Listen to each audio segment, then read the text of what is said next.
Hello, children, it's Professor Maruhi, no relations. So, Japan is made up of four main islands: Honshu, Kyushu, Shikoku, and Hokkaido. That plus Okinawa and 6,000 mini islands all collectively make up the Japanese archipelago. Those main islands are made up of 8 different regions of Japan: Hokkaido, Tohoku, Kanto, Chubu, Kansai, Chugoku, Shikoku, and Kyushu. And those 8 regions are each made up of administrative divisions called prefectures. Today, there's a total of 43 regular prefectures, 2 urban prefectures, 1 circuit, and 1 metropolis. This system was adopted in 1871 as part of the Meiji Restoration and decentralization of the government. It looked a bit different when it first started, but what you're familiar with emerged right around the year 1900. And then there was a minor patch in 1943, and then by 1947, the Japan you all know and love is right here. Here's what our former territories looked like, by the way. Before the Meiji Restoration, Japan was made up of a system of provinces, just like Canada or Indonesia, and domains, just like Germany that one time. First up, provinces were invented during the Asuka period 1400 years ago and existed all the way till Meiji did something about it. This system organized Japan into 5 home provinces, aka the important ones, and 7 circuits, the routes connected to the capital. All roads lead to Osaka, am I right? In total, there were 68 provinces across Japan, 84 by the end of Edo when they realized Hokkaido is literally free real estate, and also when Mutsu and Dewa broke apart literally 2 years before they invented prefectures. You can still see how this organization of territory influenced Japan today, like how there's 9 provinces in Kyushu, and Shikoku looks exactly the same as it has been for thousands of years, minus the 1870s. Let's take a look at Kanto for a second. Even though it looks a little different from what you're all familiar with today, remnants of Asian borders still appear along some prefectural lines. And yeah, Gunma and Tochigi remained exactly the same.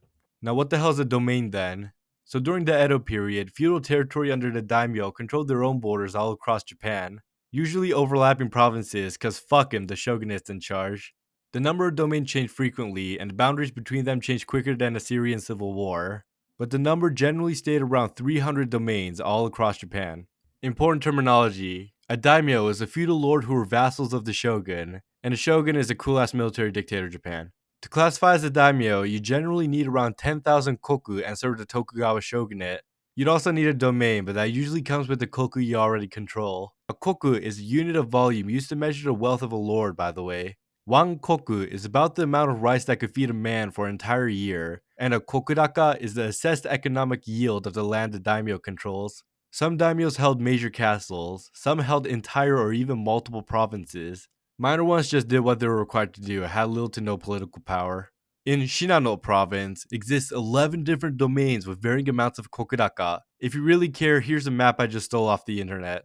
And that's how Japan was divided administratively. Simplified. Now, there are other forms of divisions that I didn't talk about, like the Sengoku map or the 5-month prefectures, because I don't care. That could be like their own video. Now let's talk about the many ways Japan is divided culturally. Starting off is this map between 50 Hz prefectures and 60 Hz prefectures. So back when Abraham Lincoln invented electricity, Japan was scrambling to adapt to this dank-ass revolution in society. While Osaka bought their electricals from the United States General Electric Company, Tokyo bought their electricals from Germany's Allgemeine Elektrizitätsgesellschaft, or AEG for short. So apparently, when electricity is alternating at different frequencies, technologies don't operate how they should be operating. So manufacturers today just made it so that Japanese technology operates at either 50 Hz or 60 Hz frequencies.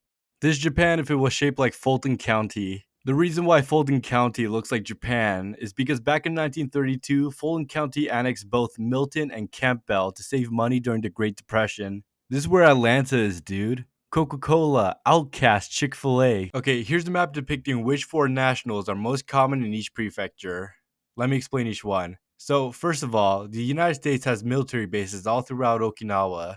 That was easy. Some decide to live there afterwards doing karate at the beach, but the majority of this figure are just people who are stationed there. You probably know this already, but every first world country around the world has a significant Chinese population. That includes Japan, believe it or not. If you watch the news or go on social media, they'll tell you all about it. Cough, cough. Since the 80s and especially the 90s, Brazilians, largely with Japanese heritage, have been returning to Japan to work in the automobile industry. They're seriously good at building cars. I think it's in their blood or something. For those who don't know, outside of Japan, Brazil has the largest number of Japanese ancestry since people started to immigrate there for economic opportunities. Now they're coming back for even more economic opportunities, and the government's kind of desperate for a labor force. So that's why it's not rare to see a Brazilian every now and then in Japan. Brazilians in Gunma are creating Subarus, and Brazilians in Aichi are making Toyotas. Kind of a broad stereotype, but this is the Maruhi Academy show. And finally, Korean people have been immigrating to Japan since 300 BC. Kind of shrunk after that, but during the 1920s, the numbers started to rise again. Waves of immigrants came during World War II and the Korean War, mostly to the Kansai region.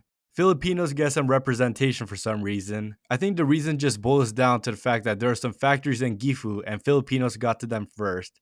There's only about 15,000 Filipinos in Gifu, by the way. Most Filipinos are concentrated in cities like Nagoya because Filipinos are also good at making cars. And as of 2025, the largest growing community in Japan right now is the Vietnamese community. This is good. Not enough pho restaurants in Japan. Let's get those numbers up, baby. Here's the map where Kyoto is and where Kyoto isn't.